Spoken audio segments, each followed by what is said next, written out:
ॐ श्री पंचवदनायाञ्जनेयाय नमः।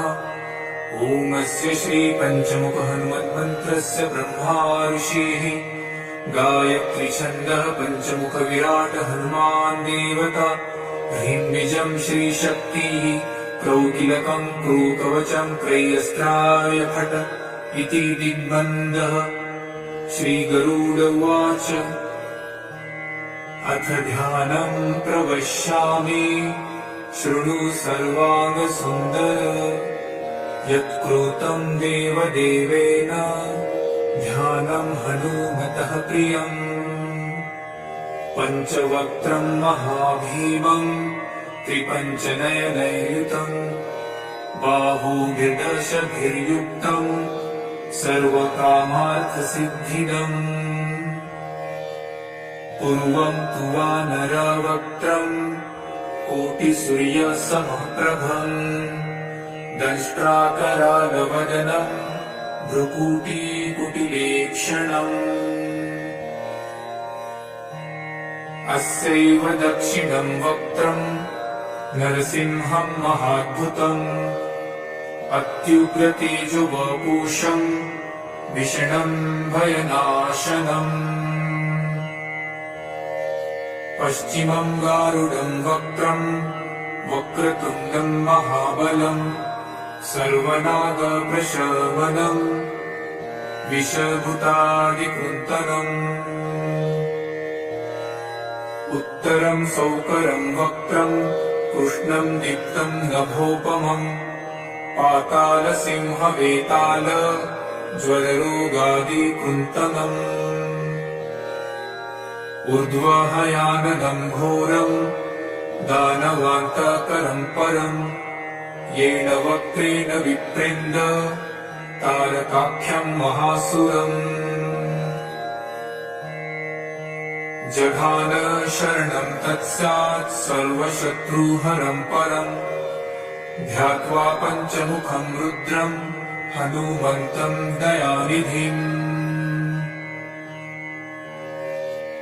खड्गं त्रिशूलखड्वाङ्गं पाशमङ्कुशपर्वतं मुष्टिकौमुदीवृक्षं धारयन्तं कमण्डलुम्। भिन्दीपालं ध्यानमुदां दशभिर्मूलिपुङ्गवम् एतान्यायुधजालानि धारयन्त भजाम्यहम्। प्रेतासनोपविष्टं तं सर्वाभरणभूषितं दिव्यमाल्याम्बरधरं दिव्यगन्धानुलेपनम्।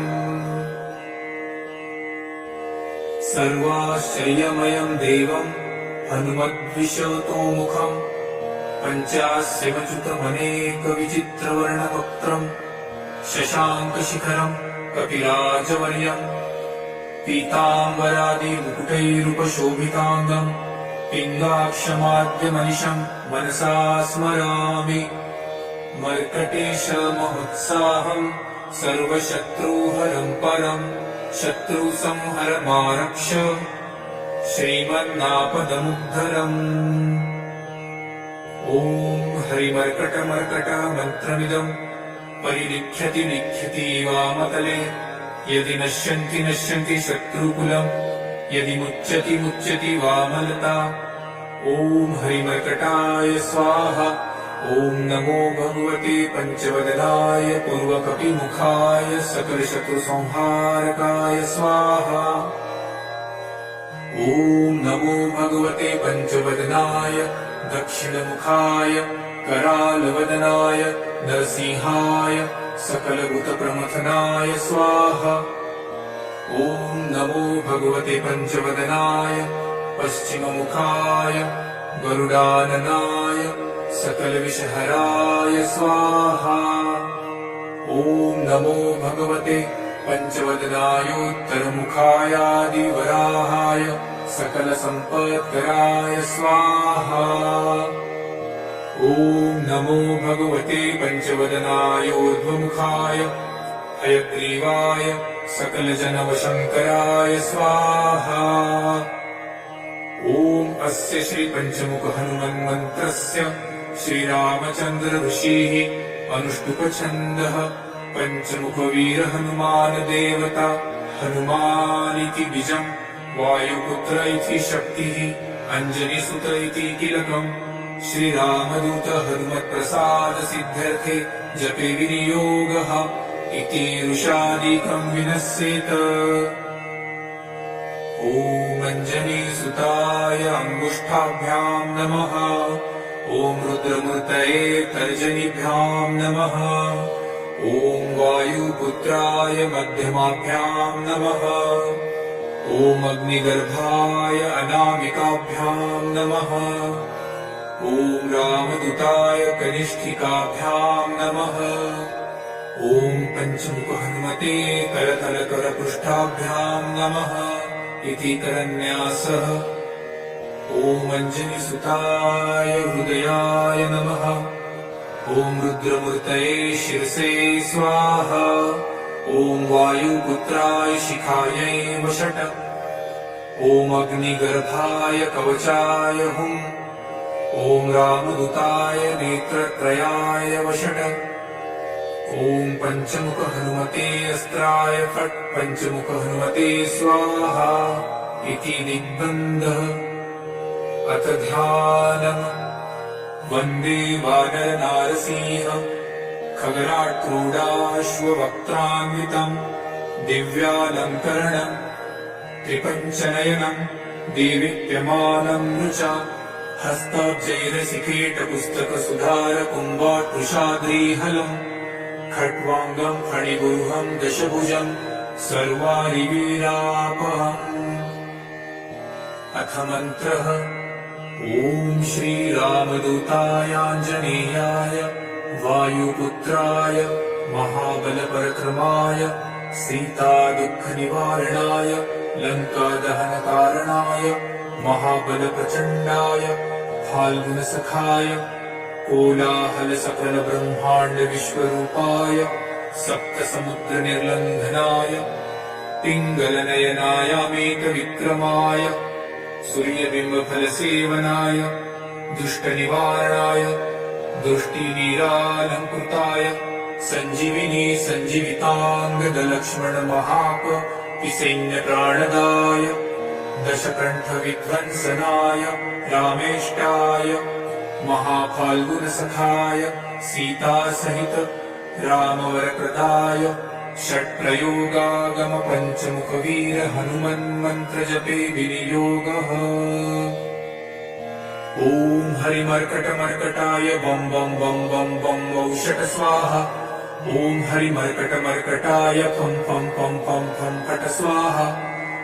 ॐ हरिमर्कटमर्कटाय खें खें खें खें खें मारणाय स्वाहा। ॐ हरिमर्कटमर्कटाय लुं लुं लुं लुं लुं आकर्षित सकल सम्पत्कराय स्वाहा। ॐ हरिमर्कटमर्कटाय धं धं धं धं धं शत्रुस्तम्भनाय स्वाहा। ॐ टं टं टं टं टं कूर्ममूर्तये पञ्चमुखवीर हनुमते परयन्त्रपरतन्त्रोच्चाटनाय स्वाहा। ॐ कं खं गं घं दं चं चं जं झं त्रं टं ठं डं ढं डं तं थं दं धं दं पं फं बं भं मं यं रं लं वं शं शं सं हं रं शं स्वाहा इति दिग्बन्धः। ॐ पूर्वकपिमुखाय पञ्चमुख हनुमते टं टं टं टं टं सकलशत्रुसंहारणाय स्वाहा। ॐ दक्षिणमुखाय पञ्चमुख हनुमते करालवदनाय नरसिंहाय ॐ ह्रां ह्रीं ह्रूं ह्रैं ह्रौं ह्रः सकलभूतप्रेतदमनाय स्वाहा। ॐ पश्चिममुखाय गरुडाननाय पञ्चमुख हनुमते मं मं मं मं मं सकलविषहराय स्वाहा। ॐ उत्तरमुखाय देवराहाय लं लं लं लं लं नृसिंहाय नीलकण्ठमूर्तये पञ्चमुख हनुमते स्वाहा। ॐ ऊर्ध्वमुखाय हयग्रीवाय रुं रुं रुं रुं रुं रुद्रमूर्तये सकलप्रयोजननिर्वाहकाय स्वाहा। ॐ ॐ अञ्जनिसुताय वायुपुत्राय महाबलाय सीताशोकनिवारणाय श्रीरामचन्द्रकृपापादुकाय महावीर्यप्रमथनाय ब्रह्माण्डनाथाय कामदाय पञ्चमुखवीर हनुमते स्वाहा। भूतप्रेतपिशाच ब्रह्मराक्षसशाकिनी डाकिन्यन्तरिक्षग्रह परयन्त्रपरतन्त्रोच्चाटनाय स्वाहा। सकलप्रयोजननिर्वाहकाय पञ्चमुखवीर हनुमते श्रीरामचन्द्रवरप्रसादाय जं जं जं जं जं स्वाहा। इदं कवचं पठित्वा तु महाकवचं पठेन्नरः एकवारं जपेत् स्तोत्रम् सर्वशत्रुनिवारणम्। द्विवारं तु पठे नित्यम् पुत्रपौत्रप्रवर्धनम्। त्रिवारं च पठे नित्यम् सर्वसम्पत्करं शुभम्। चतुर्वारं पठे नित्यम् सर्वरोगनिवारणम्। पञ्चवारं पठे नित्यम् सर्वलोकावशङ्करम्। शङ्कारं च पठे नित्यम् सर्वदेवावशङ्करम्। सप्तवारं पठे नित्यम् सर्वसौभाग्यदायकम्। अष्टवारं पठे नित्यम् निष्टकामार्थसिद्धिदम्। नववारं पठे नित्यम् राजभोगमवाप्नुयात्। दशवारं पठे नित्यम् त्रैलोक्यज्ञानदर्शनम्। रुद्रावृत्तिं पठे नित्यम् सर्वसिद्धिर्भवेत् ध्रुवम्। निर्बलो रोगयुक्तश्च महाव्याध्यादिपीडितः कवचस्मरणेनैव महाबलमवाप्नुयात्। इति श्रीसुदर्शनसंहितायां श्रीरामचन्द्रसीता प्रोक्तम् श्रीपञ्चमुखहनुमत्कवचं सम्पूर्णम्।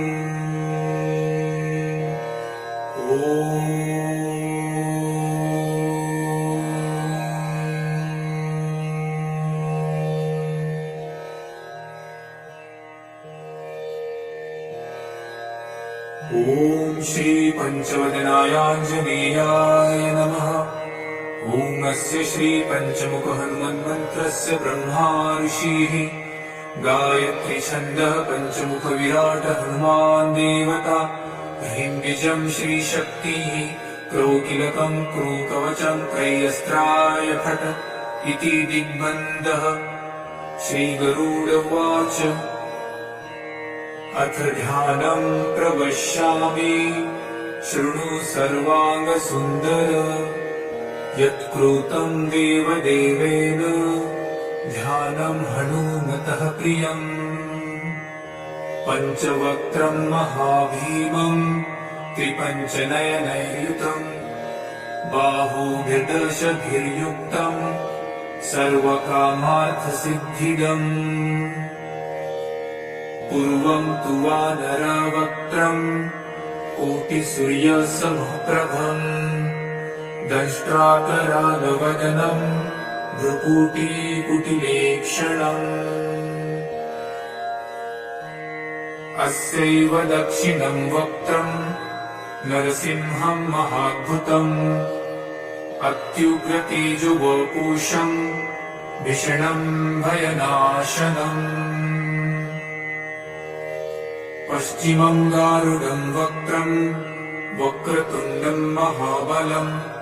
सर्वनागप्रशमदम् विषभूतादिकृन्तनम्। उत्तरं सौकरं वक्त्रम् कृष्णं दीप्तं नभोपमम्। पातालसिंहवेताल ज्वररोगादिकृन्तनम्। ऊर्ध्वहयाननं घोरं दानवान्तकरं परम्। येन वक्त्रेण विप्रेन्द तारकाख्यं महासुरम्। जघान शरणं तत्स्यात् सर्वशत्रुहरं परम्। ध्यात्वा पञ्चमुखं रुद्रं हनुमन्तं दयानिधिम्। खड्गं त्रिशूलखड्वाङ्गं पाशमङ्कुशपर्वतम् मुष्टिकौमुदिकी वृक्षं धारयन्तं कमण्डलुम् भिन्दीपालं ध्यानमृदां दशभिर्मुनिपुङ्गवम् एतान्यायुधजालानि धारयन्त भजाम्यहम् प्रेतासनोपविष्टं तं सर्वाभरणभूषितम् दिव्यमाल्याम्बरधरम् दिव्यगन्धानुलेपनम्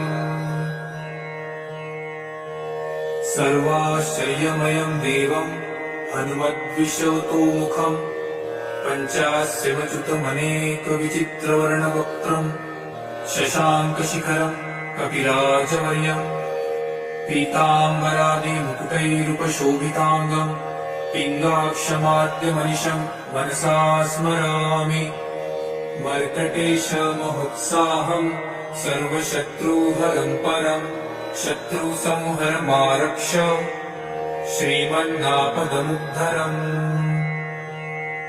ॐ हरिमर्कटमर्कटमन्त्रमिदम् परिनिख्यति वामतले यदि नश्यन्ति शत्रुकुलम् यदि मुच्यति वामलता ॐ हरिमर्कटाय स्वाहा ॐ नमो भगवते पञ्चवदनाय पूर्वकपिमुखाय सकलशत्रुसंहारकाय स्वाहा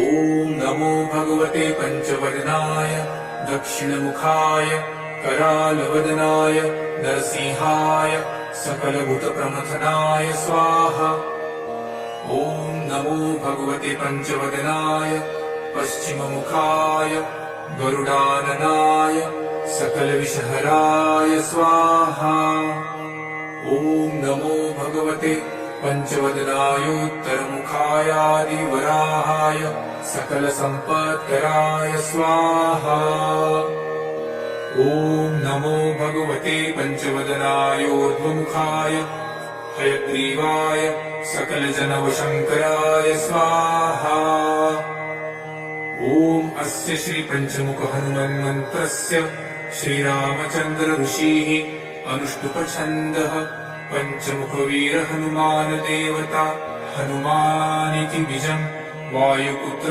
इति शक्तिः अञ्जनीसुत इति कीलकम् श्रीरामदूत हनुमत्प्रसाद सिद्ध्यर्थे जपे विनियोगः इति ऋषादिकम् विनश्येत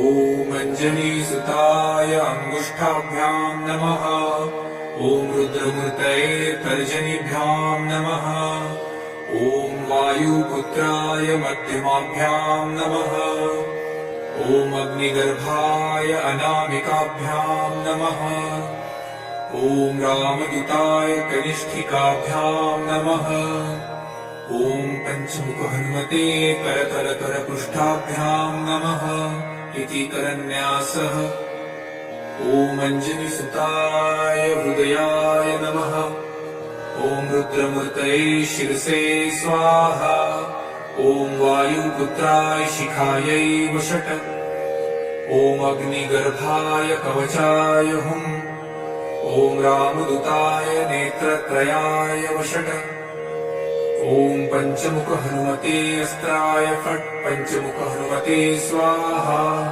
इति दिग्बन्धः अथ ध्यानम् वन्दे वानरनारसिंह खगराट्क्रूडाश्ववक्त्रान्वितम् दिव्यालङ्करणम् त्रिपञ्चनयनम् दीविप्यमानम् रुचा हस्ताब्जैरसिकीटपुस्तकसुधारकुम्भाट्कुशाद्रीहलम् खट्वाङ्गम् फणिगुरुहम् दशभुजम् सर्वारिवीरापहम् अथ मन्त्रः ॐ श्रीरामदूतायाञ्जनेयाय वायुपुत्राय महाबलपरक्रमाय सीतादुःखनिवारणाय लङ्कादहनकारणाय महाबलप्रचण्डाय फाल्गुनसखाय कोलाहलसकलब्रह्माण्डविश्वरूपाय सप्तसमुद्रनिर्लङ्घनाय पिङ्गलनयनायामेकविक्रमाय सूर्यबिम्बफलसेवनाय दुष्टनिवारणाय दुष्टिवीरालङ्कृताय सञ्जीविनी सञ्जीविताङ्गदलक्ष्मणमहाकपिसैन्यप्राणदाय दशकण्ठविध्वंसनाय रामेष्टाय महाफाल्गुनसखाय सीतासहित रामवरप्रदाय षट्प्रयोगागम पञ्चमुखवीर हनुमन्मन्त्रजपे विनियोगः। ॐ हरिमर्कटमर्कटाय बं बं बं बं बं वौषट स्वाहा। ॐ हरिमर्कटमर्कटाय फं फं फं फं फं फट स्वाहा। ॐ हरिमर्कटमर्कटाय खें खें खें खें खें मारणाय स्वाहा। ॐ हरिमर्कटमर्कटाय लुं लुं लुं लुं लुं आकर्षित सकल सम्पत्कराय स्वाहा। ॐ हरिमर्कटमर्कटाय धं धं धं धं धं शत्रुस्तम्भनाय स्वाहा। ॐ टं टं टं टं टं कूर्ममूर्तये पञ्चमुखवीर हनुमते परयन्त्रपरतन्त्रोच्चाटनाय स्वाहा। ॐ खं खं गं घं डं चं चं जं झं त्रं टं ठं डं धं नं तं थं दं धं नं पं फं बं भं मं यं रं लं वं शं शं सं हं रं शं स्वाहा इति दिग्बन्धः। ॐ पूर्वकपिमुखाय पञ्चमुख हनुमते टं टं टं टं टं सकलशत्रुसंहारणाय स्वाहा। ॐ दक्षिणमुखाय पञ्चमुख हनुमते करालवदनाय नरसिंहाय ॐ ह्रां ह्रीं ह्रूं ह्रैं ह्रौं ह्र सकलभूतप्रेतदमनाय स्वाहा। ॐ पश्चिममुखाय गरुडाननाय पञ्चमुख हनुमते मं मं मं मं मं सकलविषहराय स्वाहा। ॐ उत्तरमुखाय देवराहाय लं लं लं लं लं नृसिंहाय नीलकण्ठमूर्तये पञ्चमुख हनुमते स्वाहा। ॐ ऊर्ध्वमुखाय हयग्रीवाय रुं रुं रुं रुं रुं रुद्रमूर्तये सकलप्रयोजननिर्वाहकाय स्वाहा। ॐ अञ्जलिसुताय वायुपुत्राय महाबलाय सीताशोकनिवारणाय श्रीरामचन्द्रकृपापादुकाय महावीर्यप्रमथनाय ब्रह्माण्डनाथाय कामदाय पञ्चमुखवीर हनुमते स्वाहा। भूतप्रेतपिशाच ब्रह्मराक्षसशाकिनी डाकिन्यन्तरिक्षग्रह परयन्त्रपरतन्त्रोच्चाटनाय स्वाहा। सकलप्रयोजननिर्वाहकाय पञ्चमुखवीर हनुमते श्रीरामचन्द्रवरप्रसादाय जं जं जं जं जं स्वाहा। इदं कवचं पठित्वां तु महाकवचं पठेन्नरः एकवारं जपेत् स्तोत्रं सर्वशत्रुनिवारणम्। द्विवारं तु पठे नित्यं पुत्रपौत्रप्रवर्धनम्। त्रिवारं च पठे नित्यं सर्वसम्पत्करं शुभम्। चतुर्वारं पठे नित्यं सर्वरोगनिवारणम्। पञ्चवारं पठे नित्यं सर्वलोकवशङ्करम्। शङ्कारं च पठे नित्यं सर्वदेववशङ्करम्। सप्तवारं पठे नित्यं सर्वसौभाग्यदायकम्। अष्टवारं पठे नित्यमिष्टकामार्थसिद्धिदम्। नववारं पठे नित्यं राजभोगमवाप्नुयात्। दशवारं पठे नित्यं त्रैलोक्यज्ञानदर्शनम्। रुद्रावृत्तिं पठे नित्यं सर्वसिद्धिर्भवेत् ध्रुवम्। निर्बलो रोगयुक्तश्च महाव्याध्यादिपीडितः कवचस्मरणेनैव महाबलमवाप्नुयात् इति श्रीसुदर्शनसंहितायां श्रीरामचन्द्रसीता प्रोक्तं श्रीपञ्चमुख हनुमत्कवचं सम्पूर्णम्।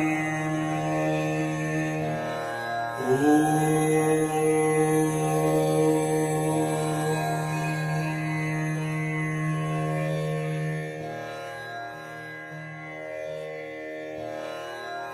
ॐ श्री पञ्चवदनायाञ्जनेयाय नमः।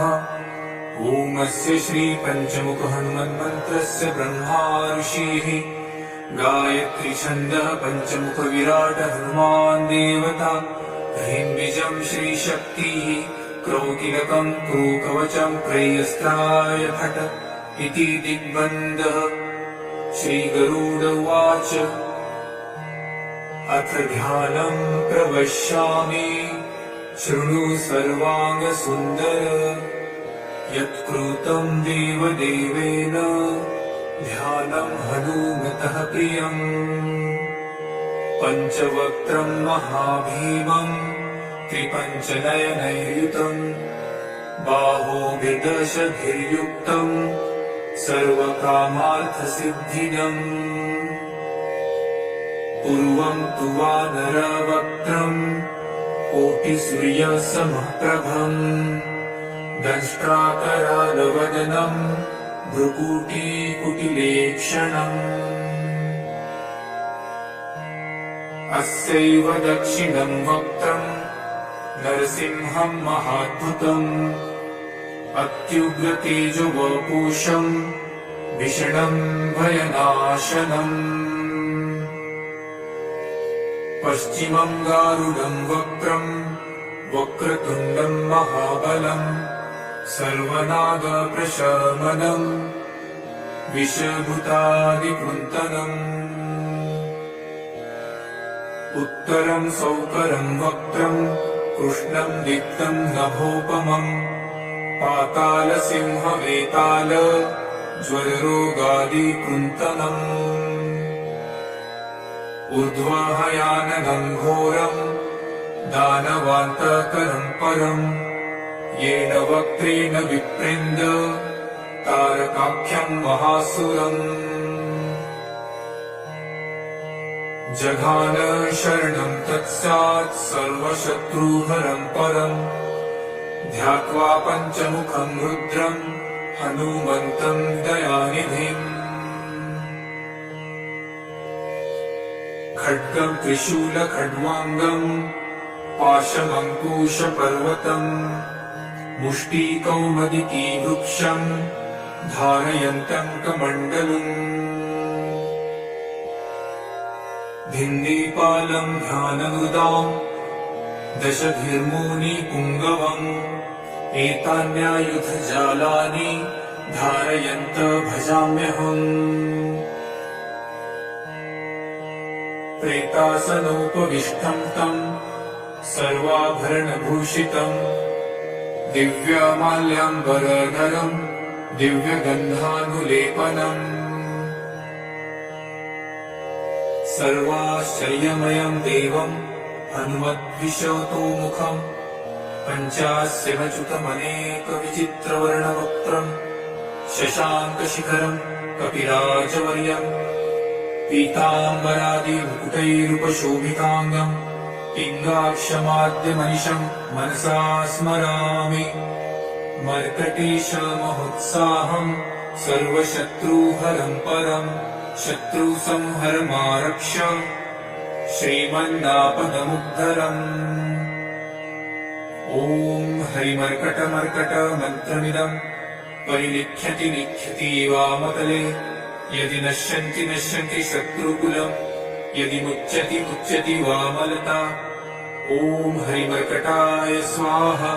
ॐ नमो भगवते पञ्चवदनाय पूर्वकपिमुखाय सकलशत्रुसंहारकाय स्वाहा। ॐ नमो भगवते पञ्चवदनाय दक्षिणमुखाय करालवदनाय नरसिंहाय सकलभूतप्रमथनाय स्वाहा। ॐ नमो भगवते पञ्चवदनाय पश्चिममुखाय गरुडाननाय सकलविषहराय स्वाहा। ॐ नमो भगवते पञ्चवदनायोत्तरमुखायादिवराहाय सकलसम्पत्कराय स्वाहा।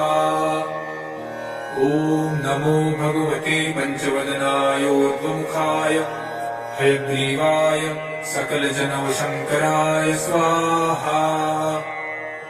ॐ ॐ अस्य श्री पंचमुख हनुमन्मन्त्रस्य श्रीरामचन्द्र ऋषिः अनुष्टुप छन्दः पंचमुखवीर हनुमान देवता हनुमानिति बीजम् वायुपुत्र इति शक्तिः अंजनीसुत इति कीलकम् श्रीरामदूत हनुमत्प्रसाद सिद्ध्यर्थे जपे विनियोगः इति ऋषादिकम् विनश्येत। ॐ अंजनीसुताय अंगुष्ठाभ्याम् नमः। ॐ रुद्रमूर्तये तर्जनीभ्याम् नमः। ॐ वायुपुत्राय मध्यमाभ्याम् नमः। ॐ अग्निगर्भाय अनामिकाभ्याम् नमः। ॐ रामदूताय कनिष्ठिकाभ्याम् नमः। ॐ पंचमुख हनुमते करतलकरपृष्ठाभ्याम् नमः इति करन्यासः।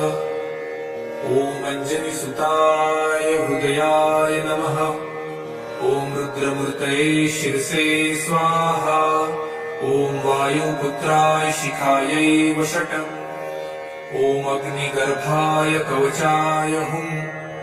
ॐ रामदूताय नेत्रत्रयाय वषट्।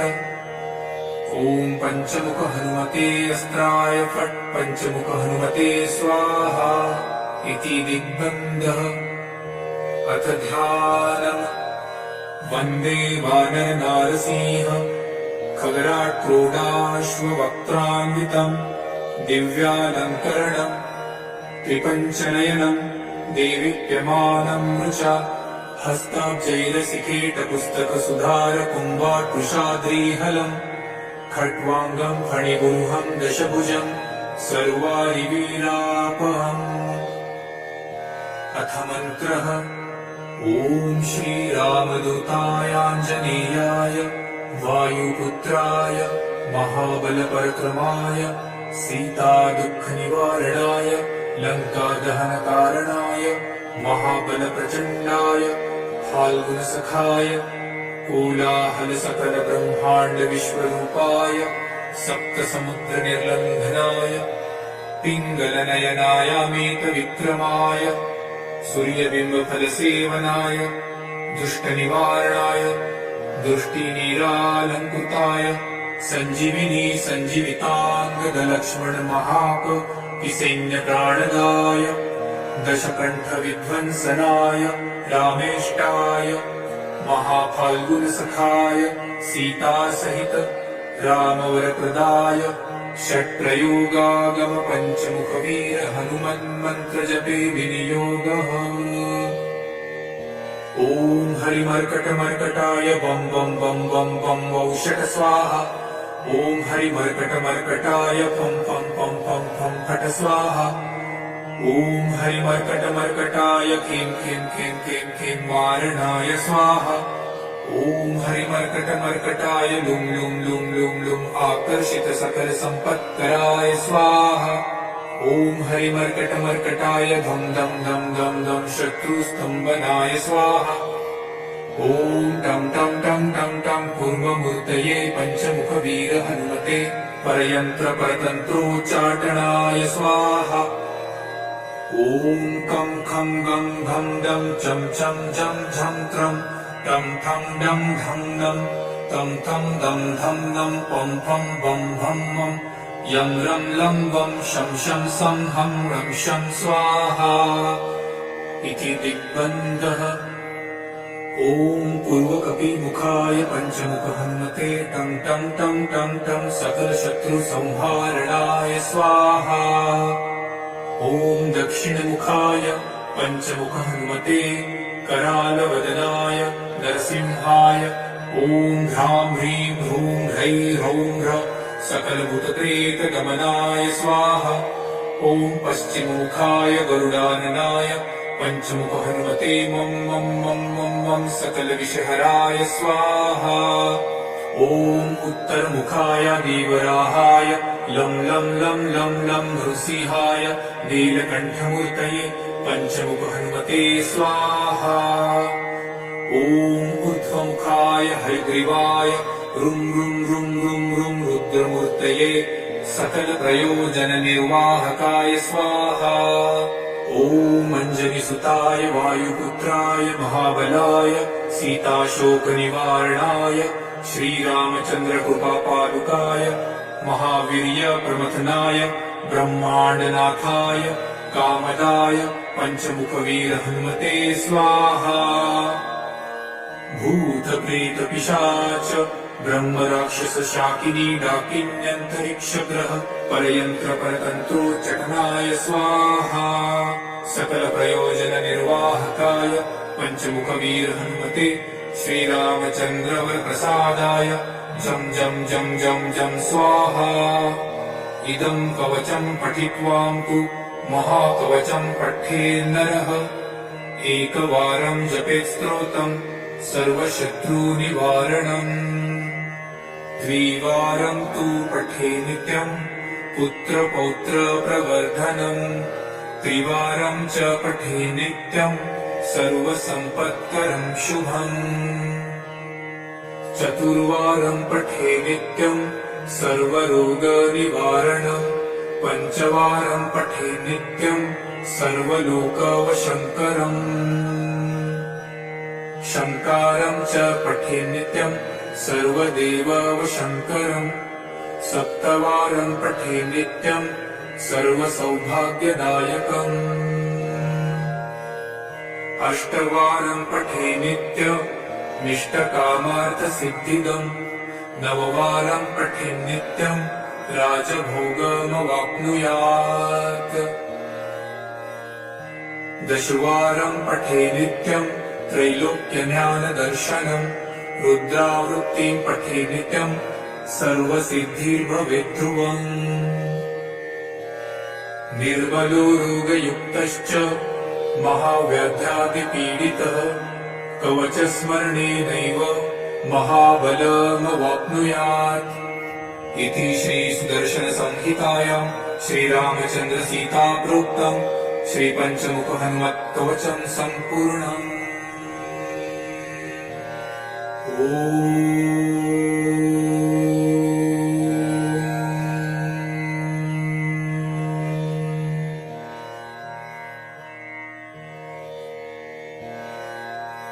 ॐ श्रीपञ्चवदनायाञ्जनेयाय नमः।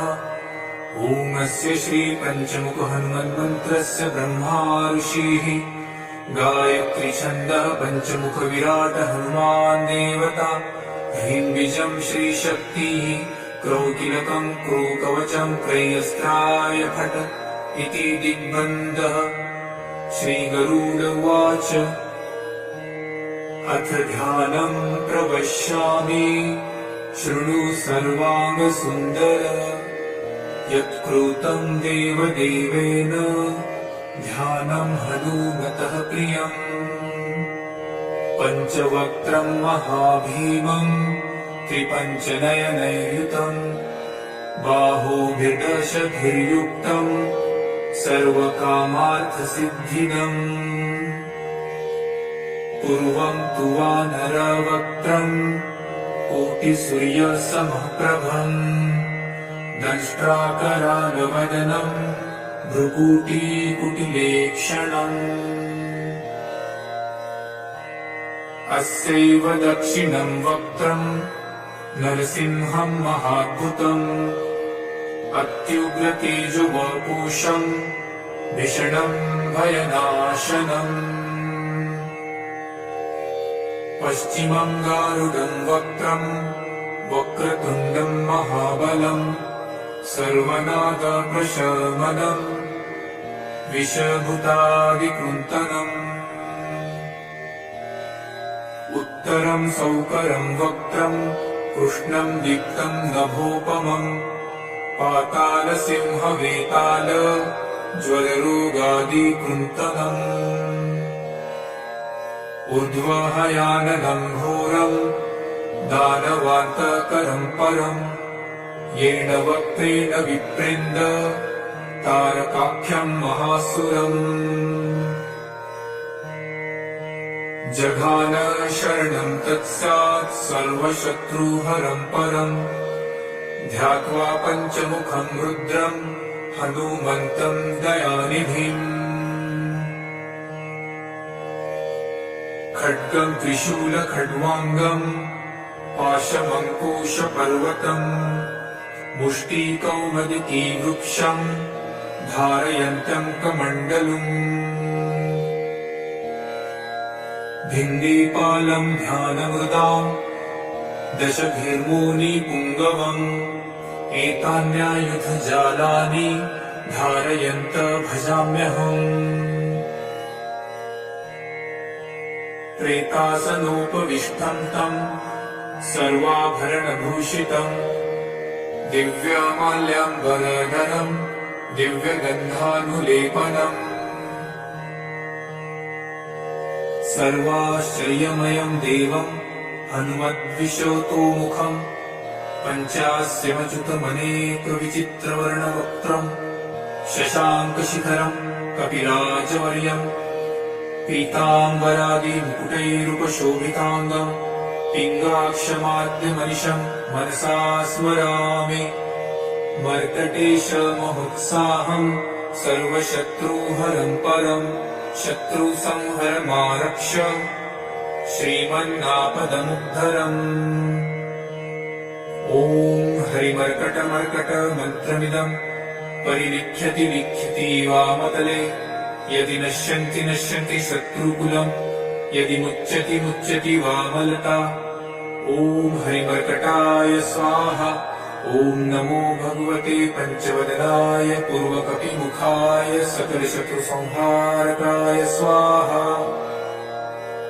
ॐ नमो भगवते पञ्चवदनाय दक्षिणमुखाय करालवदनाय नरसिंहाय सकलभूतप्रमथनाय स्वाहा ॐ नमो भगवते पञ्चवदनाय पश्चिममुखाय गरुडाननाय सकलविषहराय स्वाहा ॐ नमो भगवते पञ्चवदनायोत्तरमुखायादिवराहाय सकलसम्पत्कराय स्वाहा ॐ नमो भगवते पञ्चवदनायोर्ध्वमुखाय हयग्रीवाय सकलजनवशङ्कराय स्वाहा ॐ अस्य श्रीपञ्चमुखहनुमन्मन्त्रस्य श्रीरामचन्द्र ऋषिः अनुष्टुप्छन्दः पञ्चमुखवीरहनुमानदेवता हनुमानिति बीजम् वायुपुत्र इति शक्तिः अञ्जनीसुत इति कीलकम् श्रीरामदूत हनुमत्प्रसादसिद्ध्यर्थे जपे विनियोगः इति ऋषादिकं विनश्येत ॐ अञ्जनीसुताय अङ्गुष्ठाभ्यां नमः ॐ रुद्रमूर्तये तर्जनीभ्यां नमः ॐ वायुपुत्राय मध्यमाभ्यां नमः ॐ अग्निगर्भाय अनामिकाभ्यां नमः ॐ रामदूताय कनिष्ठिकाभ्यां नमः ॐ पञ्चमुखहनुमते करतलकरपृष्ठाभ्यां नमः इति करन्यासः ॐ अञ्जनीसुताय हृदयाय नमः ॐ रुद्रमूर्तये शिरसे स्वाहा ॐ वायुपुत्राय शिखायै वषट् ॐ अग्निगर्भाय कवचाय हुम् ॐ रामदूताय नेत्रत्रयाय वषट् ॐ पञ्चमुखहनुमते अस्त्राय फट् पञ्चमुखहनुमते स्वाहा इति दिग्बन्धः अथ ध्यानम् वन्दे वानरनारसिंह खगराट्क्रोडाश्ववक्त्रान्वितम् दिव्यालङ्करण त्रिपञ्चनयनम् देवीप्यमानम् ऋचा हस्ताब्जैरसिकेटपुस्तकसुधारकुम्भाट्वृषाद्रीहलम् खट्वाङ्गम् फणिगुरुहम् दशभुजम् सर्वारिवीरापहम् अथ मन्त्रः ॐ श्रीरामदूताय आञ्जनेयाय वायुपुत्राय महाबलपराक्रमाय सीतादुःखनिवारणाय लङ्कादहनकारणाय महाबलप्रचण्डाय फाल्गुनसखाय कोलाहलसकलब्रह्माण्डविश्वरूपाय सप्तसमुद्रनिर्लङ्घनाय पिङ्गलनयनायामेतविक्रमाय सूर्यबिम्बफलसेवनाय दुष्टनिवारणाय दृष्टिनिरालङ्कृताय सञ्जीविनी सञ्जीविताङ्गदलक्ष्मणमहापतिसैन्यप्राणदाय दशकण्ठविध्वंसनाय रामेष्टाय महाफाल्गुनसखाय सीतासहित रामवरप्रदाय षट्प्रयोगागम पञ्चमुखवीर हनुमन्मन्त्रजपे विनियोगः। ॐ हरिमर्कटमर्कटाय बं बं बं बं बं औषट स्वाहा। ॐ हरिमर्कटमर्कटाय फं फं फं फं फं फट स्वाहा। ॐ हरिमर्कटमर्कटाय खें खें खें खें खें मारणाय स्वाहा। ॐ हरिमर्कटमर्कटाय लुं लुं लुं लुं लुं आकर्षित सकल सम्पत्कराय स्वाहा। ॐ हरिमर्कटमर्कटाय धं धं धं धं धं शत्रुस्तम्भनाय स्वाहा।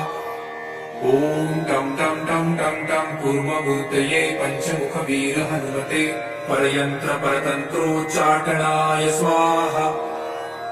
ॐ कं खं गं घं दं चं चं जं झं त्रं टं ठं डं ढं नं तं तं दं धं नं पं फं बं भं मं यं रं लं वं शं शं सं हं रं शं स्वाहा इति दिग्बन्धः। ॐ पूर्वकपिमुखाय पञ्चमुख हनुमते टं टं टं टं टं सकलशत्रुसंहारणाय स्वाहा। ॐ दक्षिणमुखाय पञ्चमुख हनुमते करालवदनाय नरसिंहाय ॐ ह्रां ह्रीं ह्रूं ह्रैं ह्रौं ह्रं सकलभूतप्रेतदमनाय स्वाहा। ॐ पश्चिममुखाय गरुडाननाय पञ्चमुख हनुमते मं मं मं मं मं सकलविषहराय स्वाहा। ॐ उत्तरमुखाय देवराहाय लं लं लं लं लं नृसिंहाय नीलकण्ठमूर्तये पञ्चमुख हनुमते स्वाहा। ॐ ऊर्ध्वमुखाय हयग्रीवाय रुं रुं रुं रुं रुं रुद्रमूर्तये सकलप्रयोजननिर्वाहकाय स्वाहा। ॐ अञ्जलिसुताय वायुपुत्राय महाबलाय सीताशोकनिवारणाय श्रीरामचन्द्रकृपापादुकाय महावीर्यप्रमथनाय ब्रह्माण्डनाथाय कामदाय पञ्चमुखवीर हनुमते स्वाहा। भूतप्रेतपिशाच ब्रह्मराक्षसशाकिनी डाकिन्यन्तरिक्षग्रह परयन्त्रपरतन्त्रोच्चाटनाय स्वाहा।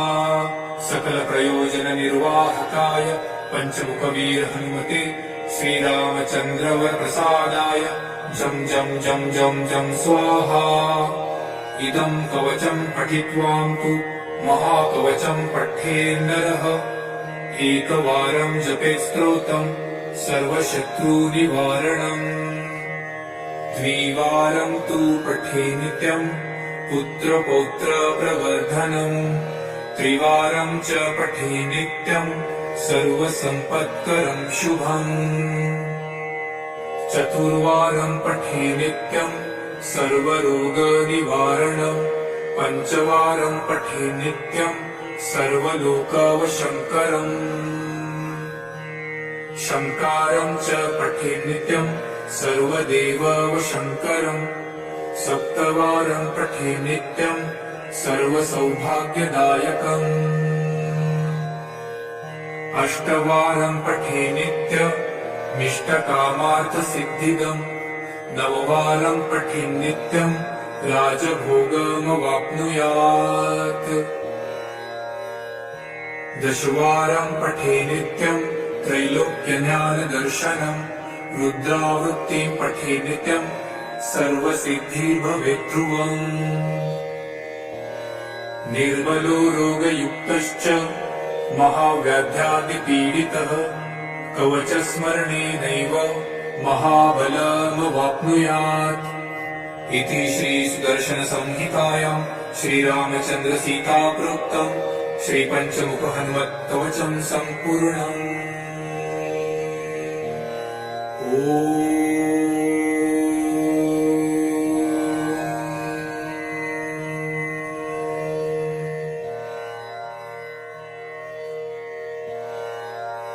ॐ श्री पञ्चवदनायाञ्जनेयाय नमः। ॐ अस्य श्री पञ्चमुख हनुमन्मन्त्रस्य ब्रह्मा ऋषिः गायत्री छन्दः पञ्चमुख विराट हनुमान् देवता ह्रीं बीजं श्रीशक्तिः क्रोकिलकं क्रूकवचं क्रयस्त्राय फट इति दिग्बन्धः। श्रीगरुड उवाच अथ ध्यानं प्रवक्ष्यामि शृणु सर्वाङ्गसुन्दर यत्कृतं देवदेवेन ध्यानं हनुमतः प्रियम्। पञ्चवक्त्रं महाभीमं त्रिपञ्चनयनैर्युतं बाहुभिर्दशभिर्युक्तं सर्वकामार्थसिद्धिदम्। पूर्वं तु वानरवक्त्रं कोटिसूर्यसमप्रभम् दंष्ट्राकरालवदनं भ्रुकुटिकुटिलेक्षणम्।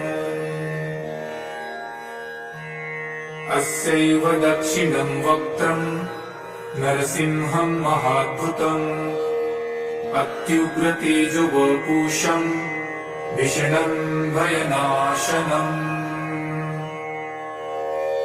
पश्चिमं गारुडं वक्त्रं वक्रतुण्डं महाबलं सर्वनागप्रशमनं विषभूतादिकृन्तनम्। उत्तरं सौकरं वक्त्रं कृष्णं दीप्तं नभोपमं पातालसिंहवेताल ज्वररोगादिकृन्तनम्। ऊर्ध्वहयाननं घोरं दानवान्तकरं परं येन वक्त्रेण विप्रेन्द तारकाख्यं महासुरम्। जघान शरणं तत्सात् सर्वशत्रुहरं परं ध्यात्वा पञ्चमुखं रुद्रं हनुमन्तं दयानिधिम्। खड्गं त्रिशूलखड्वाङ्गं पाशमङ्कुशपर्वतं मुष्टिकौमुदीवृक्षं धारयन्तं कमण्डलम्। भिन्देपालं ध्यानमृदां दशभिर्मूलिपुङ्गवम् एतान्यायुधजालानि धारयन्त भजाम्यहम्। प्रेतासनोपविष्टं तं सर्वाभरणभूषितं दिव्यमाल्याम्बरधरं दिव्यगन्धानुलेपनम्। सर्वाश्चर्यमयं देवं हनुमद्विशतोमुखं पञ्चास्यमच्युतमनेकविचित्रवर्णवक्त्रं शशाङ्कशिखरं कपिराजवर्यं पीताम्बरादिमुकुटैरुपशोभिताङ्गं पिङ्गाक्षमाद्यमनिशं मनसा स्मरामि। मर्कटेशमहोत्साहं सर्वशत्रुहरं परं शत्रुसंहरमारक्ष श्रीमन्नापदमुद्धरम्।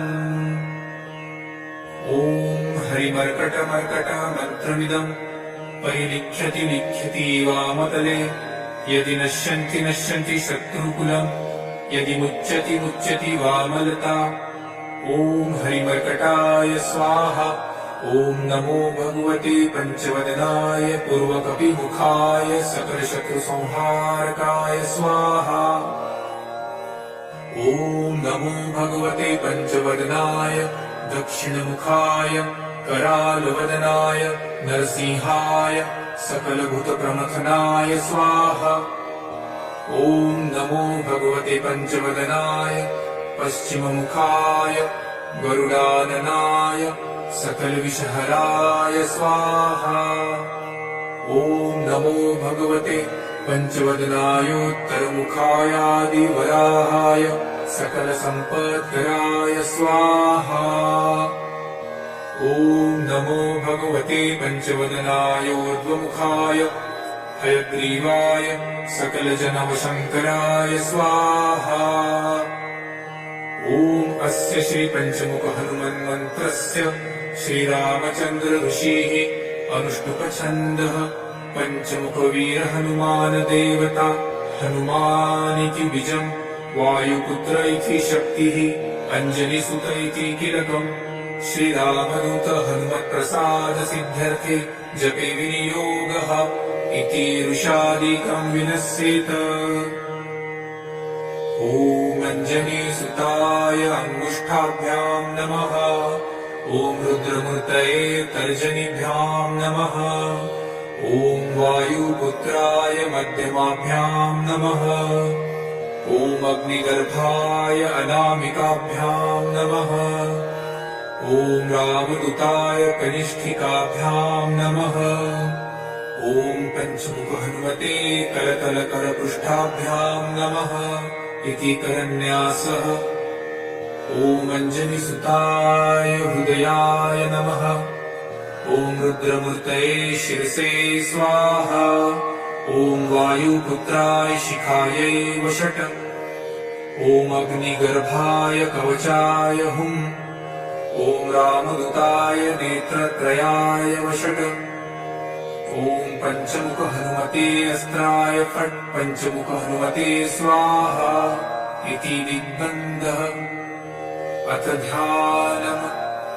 वन्दे वानर नारसिंह खगराट् क्रोडाश्ववक्त्रान्वितम् दिव्यालङ्करणम् त्रिपञ्चनयनम् देदीप्यमानम् वृषा हस्ताब्जैरसिकेटपुस्तकसुधारकुम्भाट्कुशाद्रीहलम् खट्वाङ्गम् फणिगुरुहम् दशभुजम् सर्वारिवीरापहम्। अथ मन्त्रः।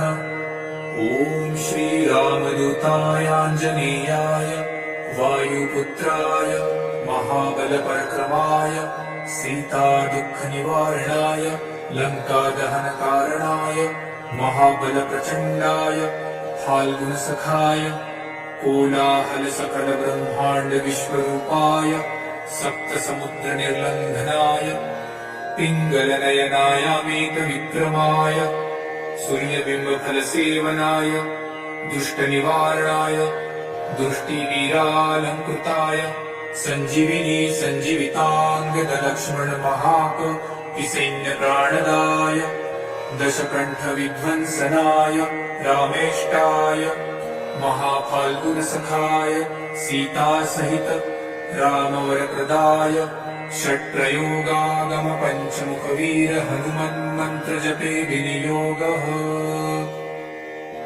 ॐ हरिमर्कटमर्कटाय बं बं बं बं बं औषट स्वाहा। ॐ हरिमर्कटमर्कटाय फं फं फं फं फं फट स्वाहा। ॐ हरिमर्कटमर्कटाय खीं खीं खीं खीं खीं मारणाय स्वाहा। ॐ हरिमर्कटमर्कटाय लुं लुं लुं लुं लुं आकर्षित सकल संपत्कराय स्वाहा। ॐ हरिमर्कटमर्कटाय धं धं धं धं धं शत्रुस्तंभनाय स्वाहा। ॐ टं टं टं टं टं कूर्ममूर्तये पंचमुख वीर हनुमते परयंत्र परतंत्रोच्चाटनाय स्वाहा। ॐ कं खं गं घं दं चं चं जं झं त्रं टं ठं डं ढं डं तं थं दं धं दं पं फं बं भं मं यं रं लं वं शं शं सं हं रं शं स्वाहा इति दिग्बन्धः। ॐ पूर्वकपिमुखाय पंचमुख हनुमते टं टं टं टं टं सकलशत्रुसंहारणाय स्वाहा। ॐ दक्षिणमुखाय पंचमुख हनुमते करालवदनाय नरसिंहाय ॐ ह्रां ह्रीं ह्रूं ह्रैं ह्रौं ह्रः सकलभूतप्रेतदमनाय स्वाहा।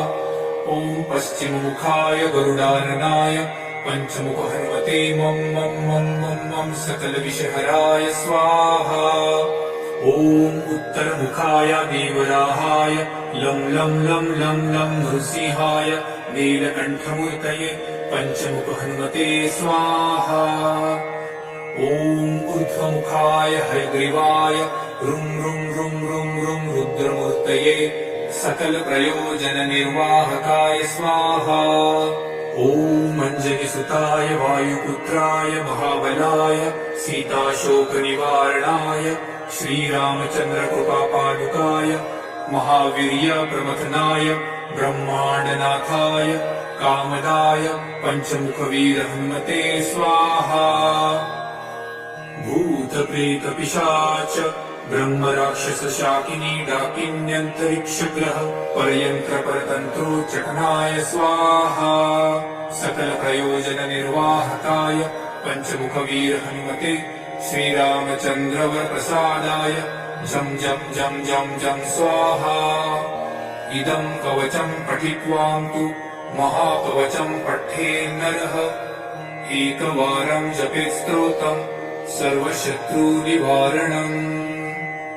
द्विवारं तु पठे नित्यं पुत्रपौत्रप्रवर्धनम्।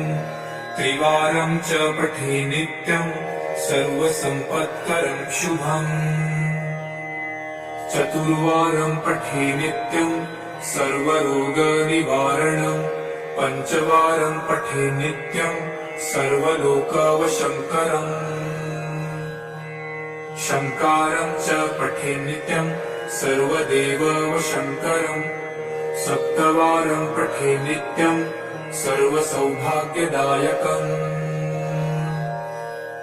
अष्टवारं पठे नित्यमिष्टकामार्थसिद्धिदम्।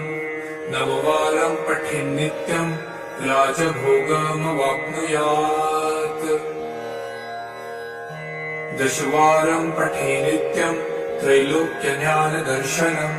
रुद्रावृत्तिं पठे नित्यं सर्वसिद्धिर्भवेद्ध्रुवम्। निर्मलो रोगयुक्तश्च महाव्याध्यादिपीडितः कवचस्मरणेनैव महाबलमवाप्नुयात्। इति श्रीसुदर्शनसंहितायां श्रीरामचन्द्रसीताप्रोक्तं श्रीपञ्चमुखहनुमत्कवचं सम्पूर्णम्। ॐ